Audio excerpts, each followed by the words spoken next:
I woke to the familiar creak of the old house settling, the sound barely audible beneath the thick silence that seemed to have grown heavier these past months. The morning light crept slowly through the faded curtains, casting long shadows over the wallpaper I had seen peel a little more with each passing year. It was the house I had built with my husband's steady hands and my own quiet determination, the home where my children had grown, where laughter once echoed before gradually fading into uneasy distance. As I sat up in bed, the aching stiffness in my bones reminded me that time had not been kind. My hands trembled ever so slightly when I reached for my glasses on the bedside table. The room, once bright with hope, felt cold and empty, not because of the biting air, but because the warmth that should have been there was absent. There had been fewer visits this year from Marcus and Linda, fewer phone calls, and the small glances from the distant grandchildren became rarer still. My heart, once buoyant with the love of family, now felt like a weighted silence pressing down on my chest. The morning routine unfolded mechanically. I dressed slowly, each movement measured and deliberate, knowing the day held its own quiet battles. My fingers lingered over the carved wooden music box resting on the dresser, a family heirloom passed down from my own mother. It had always been more than just an ornament.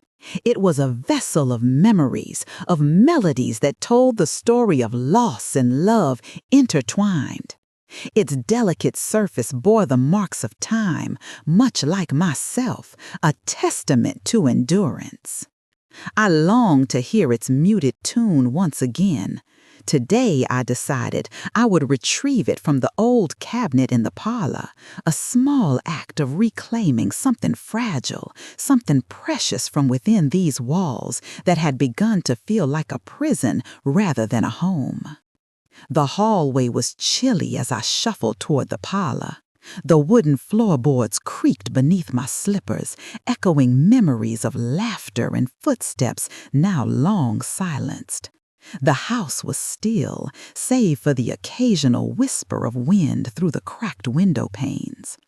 As I opened the cabinet, my hands reached carefully past dusty porcelain and brittle photo albums, finally closing around the familiar shape of the music box. It felt heavier than I remembered, as if burdened with unspoken truths. A sudden weight settled deep in my chest, a mix of tenderness and sorrow. Lost in this quiet moment, I did not hear the unexpected footsteps behind me until the sharp knock shattered the fragile calm. The door swung open, and stern-faced officers filled the threshold. Their presence was cold, official, and utterly unwelcome, like a relentless winter storm crashing through a fragile spring. One of them, his tone polite but firm, presented the papers, a court order. The words blurred before my eyes, their meaning sinking like stones into my heart. My own son and daughter-in-law had petitioned the court to declare me mentally unfit. The lie of it twisted inside me, a pain sharper than any physical ache. I remained silent as they explained, their voices distant, almost mechanical. I heard mentions of care facilities, of protection, of concern, but the truth was clear. In their eyes, I was an obstacle, a barrier to be removed. The betrayal was raw, a cold blade cutting through years of sacrifice. The children I had nurtured, whom I had shielded and loved, were now locking me away as though I were a forgotten relic, an inconvenient possession to be discarded. I did not resist. There was no fight left in me for this moment. The shock had hollowed out my voice, and all I could do was clutch the music box tightly against my chest, the sole link to the life they sought to erase. The officers' hands were heavy, but not unkind, as they helped me gather a few belongings, their motions clinical and detached. I stole one last look around the dim room, the photographs on the walls, the memories embedded in every corner, all slipping through my fingers. As the door closed behind me, cutting off the familiar creak of the house, so too was the silence within me broken. My world fractured into quiet pieces, shards of trust shattered beyond repair. No tears came, only the deep, suffocating ache of a silent fury burning in the hollows of loss. The music box, left behind in that fading house, became my symbol. It carried the weight of all that was taken, all that I resolved to reclaim. In that frozen moment, as the car carried me away from the home I once owned, I realized just how deep the betrayal ran. Marcus and Linda had not just robbed me of my freedom, they had attempted to dismantle the very foundation of my dignity. Yet, somewhere deep in the quiet shadow of that morning, a seed of resolve was planted. The silence they forced upon me was not my defeat, it was my weapon. The care facility was nothing like the home I had lost. Its walls were sterile, painted an unforgiving white that seemed to erase any warmth of memory or comfort.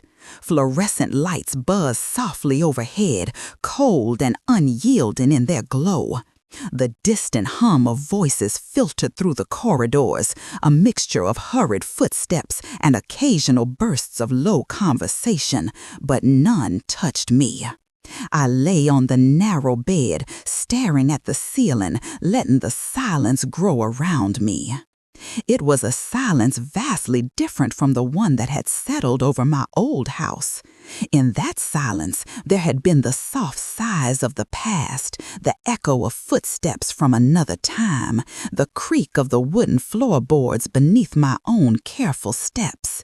Here, silence was imposed, cold and heavy, like a shroud meant to smother the spirit. But even in this place, where everything seemed designed to undo me, I found a strange refuge. Quiet that did not weaken, but sharpened. Memories stirred, vivid and unsettling. I recalled each sacrifice stretched thin over decades, protecting Marcus's ambitions when they twisted from hopeful to ruthless. Welcoming Linda into the family with open arms, even as her smiles masked calculation and cold pragmatism. I remembered nights spent alone, sifting through bills, insurance papers, account statements, and legal documents after my husband's passing, holding together a fragile legacy they now sought to dismantle. The pain of that realization settled deep inside me. They had thrived on what I created, and now they were erasing me as though I were no more than a fading shadow. No tears came, no outbursts shattered the stillness. Instead, I whispered over and over. Silence was my only weapon. Those words had lingered in my thoughts since Mr. Collins had first spoken them, a phrase that felt like a bomb and a battle cry rolled into one. Mr. Collins was more than just a lawyer. He was a confidant, a man of integrity who had guarded our family's secrets with loyalty that pierced through the web of lies interned by Marcus and Linda. He had quietly advised me for years to prepare for the eventuality they had made real. There was a secret duplicate of my will, hidden where only he knew to find it, concealed in a way that safeguarded my final wishes, protecting what was rightfully mine and meant to be preserved beyond betrayal. It was not paranoia, just the prudent wisdom of a life lived through trust shattered by greed. This quiet knowledge bolstered me as I lay in that stark room. Each detail of the facility, the stoic nurses, the cold routines, the tone of whispered conversations that skirted honesty, became a point of observation, a piece in the puzzle to unravel. I began to notice the little things, the rushed signatures on medical documents that declared me unfit, assessments that lacked depth, reports that contradicted themselves, small shadows hiding large lies. These frailties were weaknesses I could exploit. I thought of Marcus again, the boy who had grown into a man with ruthless ambition, draped in the guise of filial piety, and Linda, her pragmatism chilling, never wavering in her pursuit. Their cruelty was thinly veiled beneath familial duty, but they were blind to the deeper currents beneath the surface. They had made the mistake of seeing me as powerless, silent. Time lost meaning in those days. I measured life in the rhythm of shadows and the whispered footsteps beyond my door. Yet within that blurred expanse of hours, I found clarity. I began to plan, not in haste or anger, but with the steady hand of someone who understood that battles won with thought were far stronger than those won with fury. I took up a small pencil and began to write, illicitly at first. The simple act of scrawling thoughts and names on paper was defiant. I documented every inconsistency, every betraying detail I could remember or deduce. I made lists of trusted allies, people who saw through the masquerade, old friends who respected the woman beyond the wealth, who remembered the mother, the widow, the steadfast soul that I was long before the fortune became a target. Mr. Collins, of course, was at the heart of this network, but I knew I could not rely solely on his loyalty. Years of quiet generosity, of secret kindness, had earned me a few other champions who could be called upon, allies who valued justice above greed. I filed these names in the quiet folds of my mind, preparing for the moment I would reach out. The music box, the precious symbol of my family's past, played its soft, intangible melody in my heart. Now more than ever, it was not merely a keepsake, but a talisman of endurance, a reminder that persistence could soften even the hardest edges of pain. Despite the wear and faded patina, it still held beauty, still held strength. At times, the loneliness pressed in so heavily I could feel it squeeze my breath. Yet within that oppressive quiet, I unearthed an inner calm, a profound, dignified strength that emerged from years of unspoken suffering and quiet determination. This was no defeat. It was the beginning of a careful, deliberate reclamation. The silence forced upon me was no longer just a cage. It was becoming my voice, my weapon, the terrain upon which I would fight. I was no mere victim, cast aside by ungrateful flesh and blood.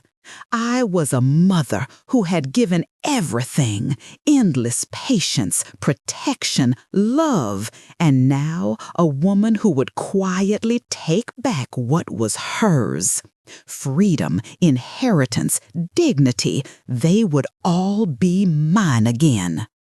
I prepared myself for the long game, the legal battles that would come, the secret testimonies that needed to be unearthed, the slow unveiling of truth behind the smoke screen of lies. I would strike not with anger or loud declarations, but with the full force of quiet precision and patient resolve. And so, within that cold, unyielding room where the walls sought to erase me, I found instead my strength, a promise whispered to myself in the faint light.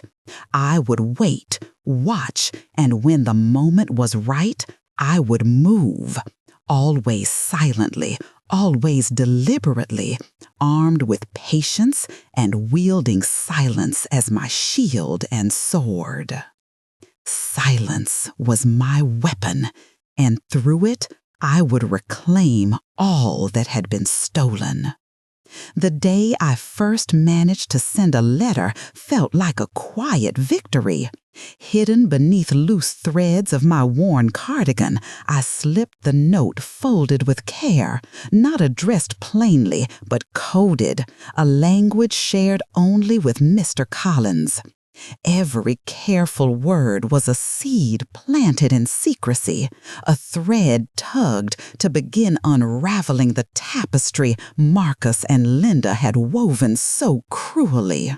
In this letter, I outlined the first signs of betrayal I had meticulously observed, the discrepancies and hidden dangers beneath the surface of their carefully constructed narrative.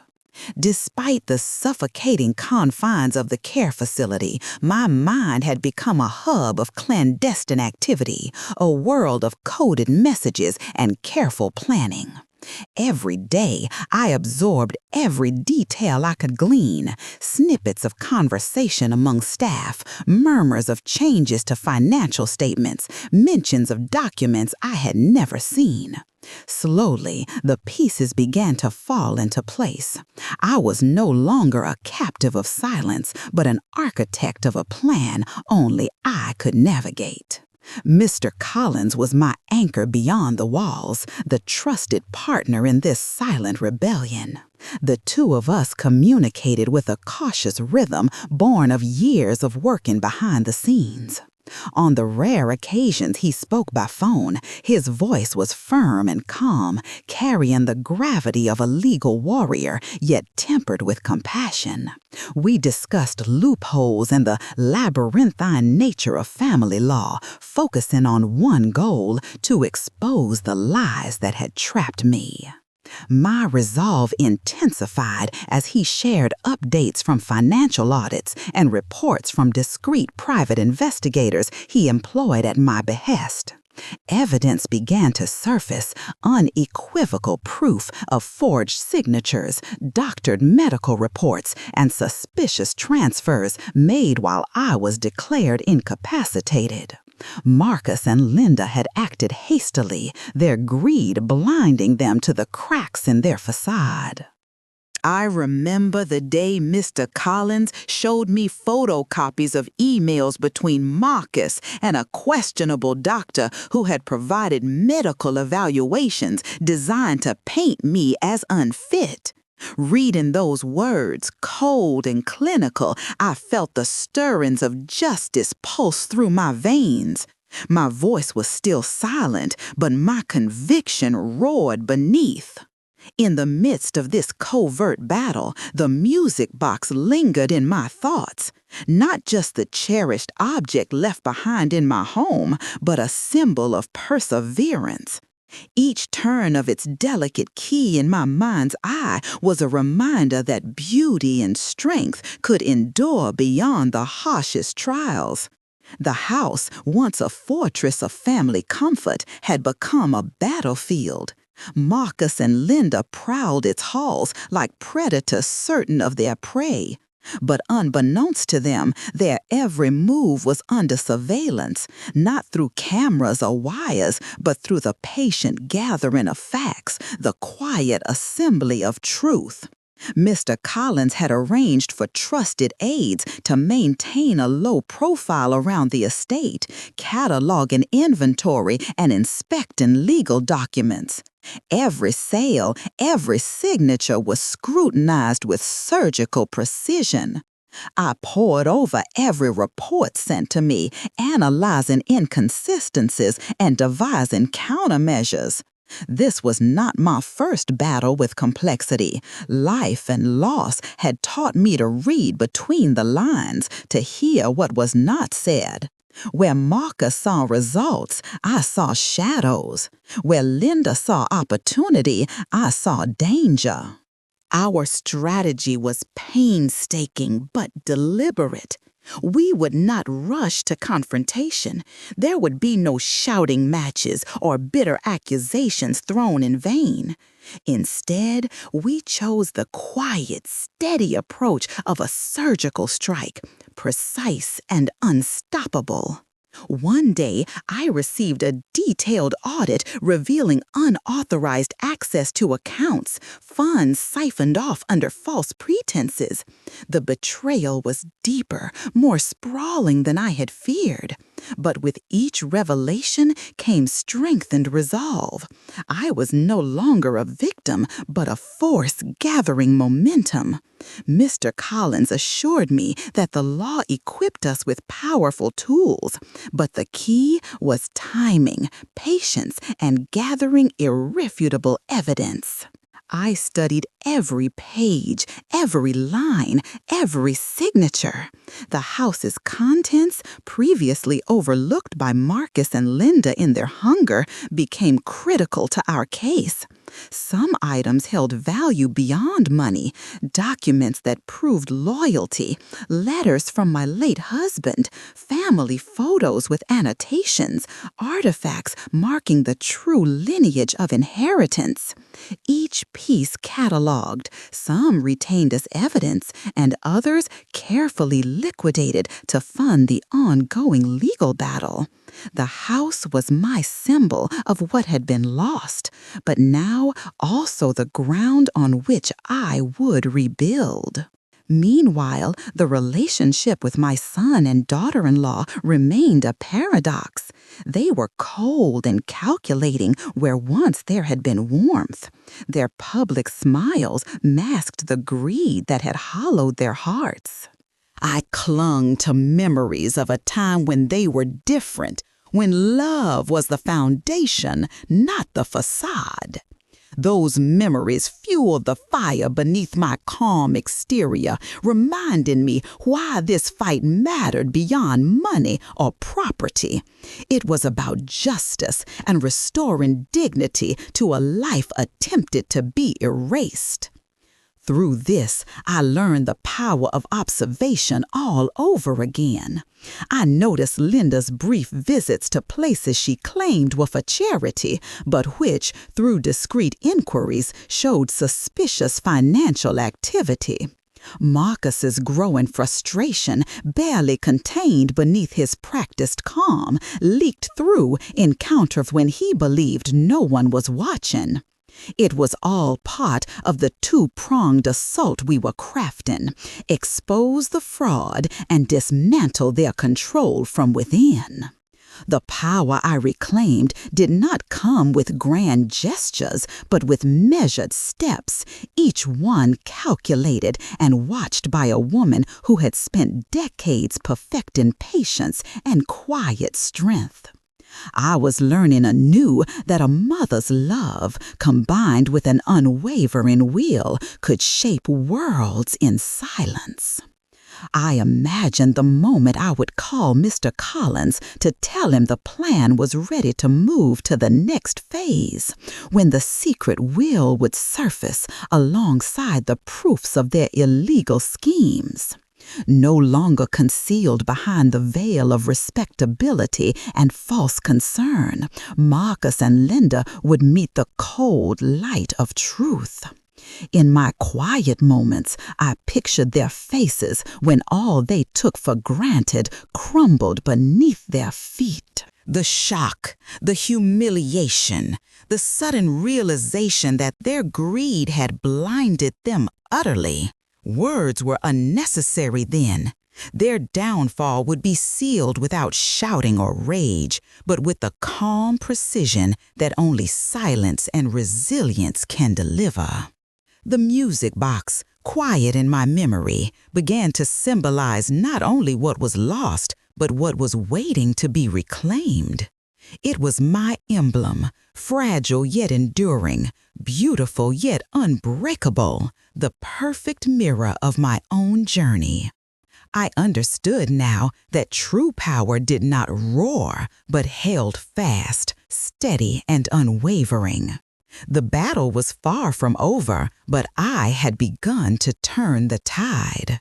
With every coded letter sent, every quiet inquiry answered, every document scrutinized, I grew closer to reclaiming what was mine, my home, my name, my dignity. In the shadows of betrayal, I was no longer silent. I was determined. I was patient. I was ready.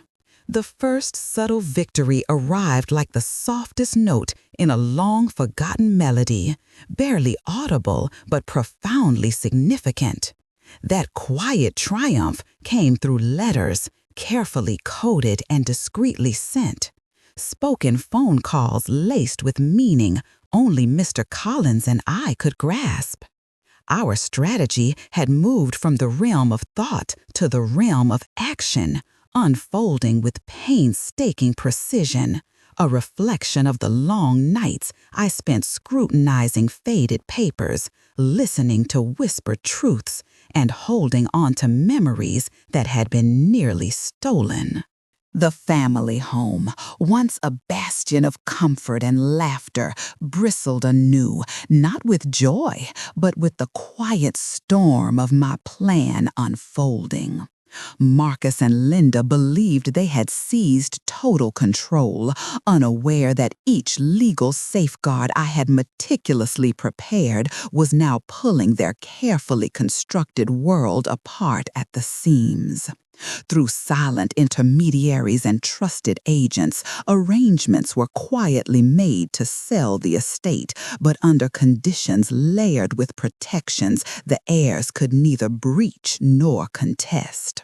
Proceeds from these sales were funneled with deliberate care into secure accounts, guarded by allies whose loyalty was as steadfast as mine. Each transaction was deliberate and measured, a calculated dismantling of the power Marcus and Linda wielded over what was mine by right. The treasures within the house, so desired and sure to be pillaged by their greedy hands, were cataloged and secured. Letters penned by my late husband detailed family history and wealth lineage. Photographs captured moments both joyful and profound, personal mementos preserved in careful boxes. Each piece was a silent witness to the truth. Some held as irrefutable evidence, others quietly sold to strengthen the legal battle lines being drawn. Even in stepping away from the material to pursue justice, I chose which parts of my life to preserve and which to release. Everything a deliberate act of reclaiming, not loss. While Marcus and Linda prowled those hallways like predators, convinced of their invincibility, I prepared my own quiet siege. Their recklessness began revealing itself in fissures, a forged signature here, mismatched dates there, hurried medical reports that failed consistency checks. They had moved with speed fueled by greed, but in their haste they left behind traces nearly invisible to the untrained eye. Each flaw, each inconsistency was a stepping stone I carefully collected. These revelations did not explode into dramatic confrontation. There were no loud accusations hurled in anger. Instead, the truth crept forward, slowly but inevitably. It gathered weight in legal filings, whispered arguments behind closed doors, and the steady accumulation of undeniable facts. The law became my weapon in the shadows, exacting, methodical, patient. I heard of the cracks in their confidence through fragmented reports filtered by loyal allies, a faltering in Marcus's once impenetrable facade, a falter of certainty in Linda's cold eyes. Their plan was slowly unraveling, their entitlement threatened by the woman they considered silent and powerless. I, the mother they had sought to render invisible, was now the architect of their undoing. The quiet patience that had once felt isolating was now the sharpest edge in my arsenal. Each document prepared, every investigation commissioned was another silent blow struck with surgical precision. Through the steady advance of evidence, we exposed manipulation and deceit. The music box, once just a faint memory, had blossomed into a profound symbol within me. That fragile relic was no longer simply a keepsake, but a reminder of resilience, a melody of hope playing softly beneath the noise of betrayal. Its muted tune was a reminder that despite wear and hardship, beauty survived. Endurance could take many forms. Reflecting on these moments, I grasped the true nature of power. It did not roar or demand attention. It held steady, unwavering through storms and silences alike. It was in calculated action, in the patience to see tides turn, and in the calm assurance of justice waiting to be served. The clash between their reckless hunger and my quiet resolve told its own story, one beyond money or property. It was about reclaiming a life and restoring honor to a name so tarnished by betrayal. The fight was for the dignity stripped away as easily as a curtain torn from its rod. The plan's final steps began to crystallize. Mr. Collins was preparing the legal bombshell, the unveiling of the secret will, a document that would shatter the false narratives Marcus and Linda had constructed. That nearly forgotten piece of paper, hidden in the folds of years gone by, was poised to overturn the declarations that had deprived me of voice and choice. Alongside it, a trove of evidence exposing illegal acts and coordinated deception would come to light. I envisioned the moment vividly, the silence before the storm, when I would stand not as a victim, but as a force of quiet, devastating power, when their comfortable illusions would crumble in the presence of unassailable truth. Marcus's smug certainty, Linda's cold confidence, they would be stripped bare, their greed laid waste by the law's cold precision. It was not a confrontation born of rage or lament. It would be steady, calm, and irrevocable, the kind of power that cannot be shouted down or dismissed. A final silent judgment cast in the courtroom and the hearts of those who had witnessed the betrayals. In my mind's eye, I stood in the room they once thought theirs alone. The keys in my hands, the music box resting nearby, a witness to the journey from loss to restoration, from silence to justice. The house, once played out as a stage for their greed, would stand restored in truth.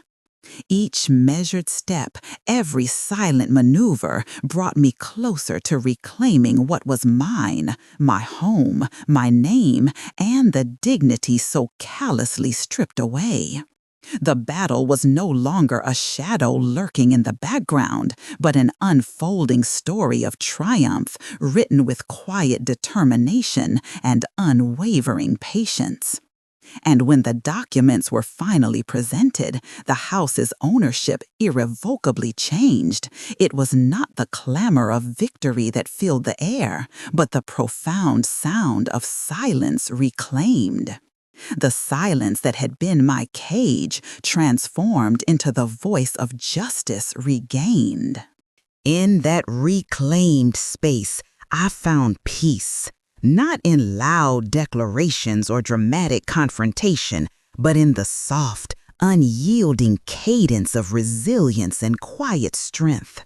The music box's melody played softly once more, its notes echoing a truth I long held close. Power is not the loudest voice in the room, but the calm assurance of a woman who refused to be broken. With the final seal of justice, the story closed not on bitterness, but on a profound reclamation of self, a testament to the quiet fury of a mother's love and the enduring power of silence. The day I stepped back into the house, the atmosphere was laced with a silence heavy enough to drown out all pretenses. The familiar wooden door, aged and weathered like me, creaked softly as I opened it, its gentle protest breaking the stillness only momentarily before surrendering to the quiet that enveloped the rooms within. The house was that same haven of memories, grief, and love, yet now it felt transformed, steadied by the invisible threads of justice that held it together once more. In my hand rested the music box, a small, heavy weight filled with history and meaning. Its surface was worn from years of being held, exchanged, and now, finally, a symbol of what I had endured and what I had reclaimed. With that locket of sound and memory, I crossed the threshold and faced what had once been taken from me. Inside, the air was thick with tension and disbelief. Marcus and Linda stood rooted like statues, their expressions vacant and fragile. The cocky arrogance that once made them untouchable washed away by the relentless tide of truth. Their eyes, once so sure and sharp, now blinked rapidly as the reality settled over them. The eviction notices, court orders, and sealed documents that lay before them spoke louder than any arguments they could muster. The secret will, the one they had thought lost forever, sat firmly atop the pile, a testament to my late husband's real wishes and the betrayal hidden behind their smiles. I met their gaze steadily. No anger, no need to raise my voice, no desire to beg for acknowledgement. Just an unwavering calm forged over months of silence and observation. What shone through me was a mother's quiet power, slow, sure, unstoppable. The shock etched in their faces mirrored the long, silent fury I had held inside, a fury that chose patience over confrontation, strategy over chaos.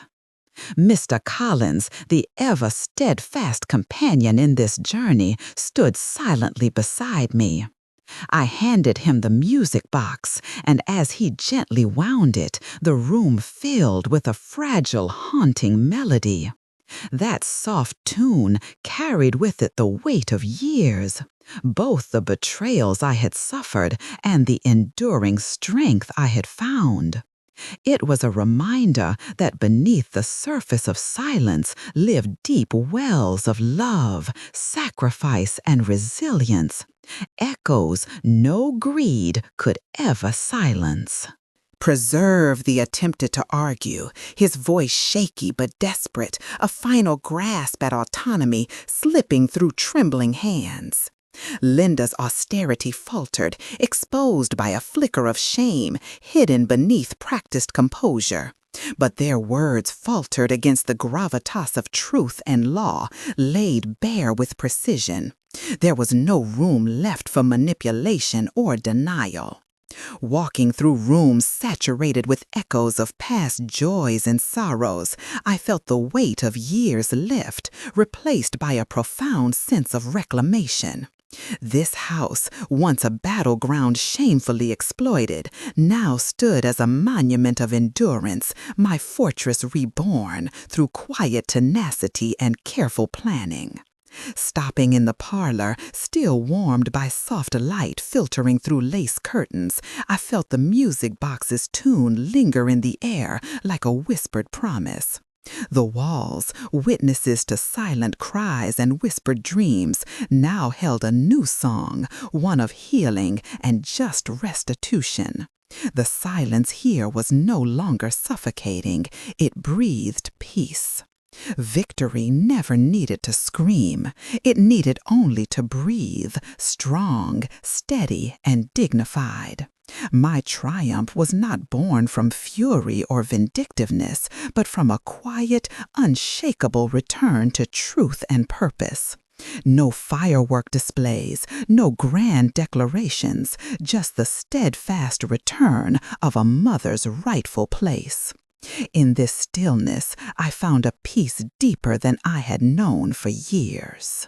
The music box's gentle melody wove through my soul, affirming the lessons carved into me by life's trials. Power is often quiet, a soft current beneath roaring tides, held by those who endure without breaking. This was my moment, not a bitter afterword, but a powerful new beginning. A mother's love, quiet yet ferocious, had been the weapon that carved justice from shadows. I held the music box once more, its worn edges a testament not only to inheritance, but to the silent battles fought in the dark, the tears shed in solitude, and the unyielding promise of truth. As Marcus and Linda silently retreated into the shadows of their own making, I did not watch with spite. I carried myself forward with a grace born of knowing my worth had been vindicated, my story reclaimed. Their departure was my victory, painted not with bitter words, but with the quiet assurance of one who was never truly silent. In this reclaimed home, I whispered my triumph, not with loud cries, but with the steady, unwavering voice of resilience. My silence had been my shield and my sword, and through it I had risen whole. The battle may have closed, but my story was far from finished. It was the beginning of a new chapter, one shaped by dignity restored, freedom regained, and the quiet power of a woman who refused to be broken or forgotten. Freed from the cold walls that had once confined me, I moved into a smaller home bathed in gentle light, a place that offered quiet solace after years marked by silence and betrayal. There were no grand halls here, only soft spaces where I could begin to breathe again and rebuild a life stripped down to its essentials. In this calm refuge, every corner seemed to promise peace and renewal. The music box rested on the mantel, its smooth wood worn by time and memory. When I wound its key, the melody that arose was soft and fragile, yet carried the weight of my journey. That tune wove through the empty rooms like a whispered assurance that despite loss, there remained beauty and hope. It was a reminder that beneath the wounds lay strength enduring. Reflecting on the path I'd traveled, I knew my fight had never been about vengeance. It was about justice patiently shaped through careful observation and unwavering resolve. The scars remained, but alongside them grew calm power, a dignity restored not by anger but by endurance and patience. Often, thoughts of Marcus and Linda drifted through my mind, their faces etched with shock and disbelief when truth shattered their false facades. Yet I held no bitterness. Justice, like silence, needed no audience. It simply arrived, steady and undeniable, washing away falsehood without fury. My days settled into a gentle cadence. Friendship returned, bringing warmth and laughter that softened the isolation I had once felt. Their presence reminded me I was never truly alone, and through shared moments, the shadows began to recede. I cared for myself with tender attention, in the quiet rituals of tea prepared in morning light, in tend in a small garden, in books that carried me far beyond my walls. The past no longer bound me. It was the foundation from which I would build a future grounded in peace. This home honored both loss and survival. The music box's melody echoed the truth I'd come to know. True power speaks quietly, like a steady current beneath roaring waves, held by those who refuse to break. This was not an end, but a new beginning. A mother's love, quiet yet fierce, had carved justice from the silence. Holding the music box, I felt it represent more than inheritance. It embodied every silent tear, every hidden promise, and every deliberate step toward freedom. Marcus and Linda receded into the shadows of their own making, and I did not watch with spite. I moved forward with grace born of reclaimed worth and reclaimed story. Their retreat marked my victory, spoken softly in the assurance of one who was never truly silent. In this restored sanctuary, I whispered my triumph, not in cries, but in quiet resilience. My silence had been both shield and sword. Through it, I had risen whole. Though the battle had closed, my journey continued, a life rebuilt on dignity, freedom, and the endurance strength of a woman who refused to be broken or forgotten.